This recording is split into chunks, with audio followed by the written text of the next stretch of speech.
হয় যোৱা পৰহি বিপিএফ প্ৰধান হাগ্ৰামা মহিলাই ডাঙৰীয়াই বাওখুঙুৰি সমষ্টিত এগৰাকী ইছলাম ধৰ্মৰ গুৰুক মৌলানাক তেওঁ আৰনাই পিন্ধোৱাৰ আগতে কৈছিলে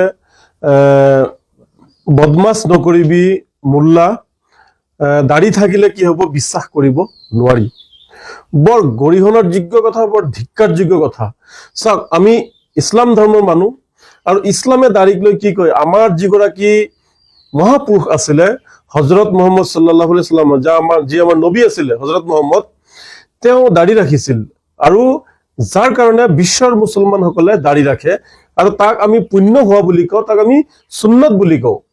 আৰু ৰাজনীতি কৰিবলৈ গৈ যি হাগ্ৰামা মহিলাই ডাঙৰীয়াই যিটো বক্তব্য কৰিছে, সেয়া ইছলাম ধৰ্মক আঘাত সানিছে, সেয়া আমাৰ নবীক অপমান কৰিছে আৰু প্ৰতিজন যি দাড়ি ৰাখে মানুহ, সেই দাড়ি ৰখা মানুহবিলাকক তেওঁ অপমান কৰিছে। ৰাজনীতিৰ কাৰণে মানুহ ইমান তললৈ নামিব নালাগিছিল। চাওক, কিছুদিন পূৰ্বে এগৰাকী ব্যক্তিক আমি দেখিবলৈ পাইছো যে যদি তো আপুনি জিতাই আনিব পাৰে তেতিয়াহ'লে আপোনাক আৰনাই পিন্ধাম, আৰু যদি হাৰি যায় তেতিয়াহ'লে চেণ্ডেলৰ মালা পিন্ধাম।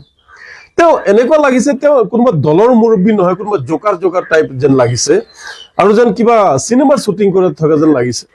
এগৰাকী দলীয় সভাপতি হলে তেওঁৰ কথাবোৰ মাৰ্জিত হ'ব লাগিব, তেওঁৰ কথাবোৰ ভদ্ৰ হ'ব লাগিব, আৰু সকলো মানুহে তেওঁৰ কথাৰ দ্বাৰা অনুপ্ৰাণিত হোৱা লাগিব। কোনোবা ধৰ্মক আঘাত দি কাৰোবাক চেণ্ডেলৰ জোতাৰ মালা পিন্ধাই ৰাজনীতি কৰিব অহা বিচৰাটো বৰ দুৰ্ভাগ্যজনক কথা বুলি আমি বিবেচনা কৰিছো। এতিয়া কথা হ'ল যে আমাৰ ধৰ্মক লৈ তেওঁ যিটো কথা কৈছে তাৰ বাবে তেওঁ ক্ষমা খুজিব লাগিব। ইছলাম ধৰ্মৰ যি দাড়িক যি তুচ্ছ তাচ্ছিল্য কৰিছে, যি তেওঁ হেয় প্ৰতিপন্ন কৰিছে, আমাক আঘাত দিছে, আমি দুখ পাইছো, তাৰ বাবে তেওঁ ইছলাম ধৰ্মৰ লোকসকলক, প্ৰতিজন লোকৰ ওচৰত কিন্তু তেওঁ ক্ষমা খুজিব লাগিব। কাৰণ এই অপমান আমি সহ্য কৰিব নোৱাৰো, ইছলামে এইবোৰ সহ্য কৰিব নোৱাৰে। গতিকে হাগ্ৰামা মহিলাই যদি ক্ষমা নোখোজে তেতিয়াহ'লে আমি তেওঁৰ বিৰুদ্ধে আন্দোলন কৰিব লাগিব। আৰু এই কথাবোৰ চাওক, ৰাজনীতিৰ বাহিৰত থাকি কৈছো।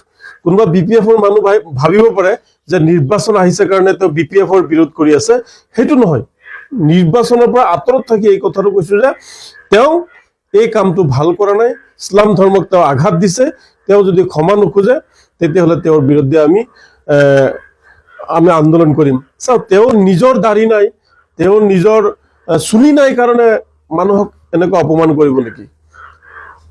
কি বুলি ভাবিছে এইটো? তেওঁ নিজে মানে এইবোৰ ভাবি বেলেগক আঘাত দিয়া, এইটো আমি ধিক্কাৰ দিছো, গৰিহণা দিছো।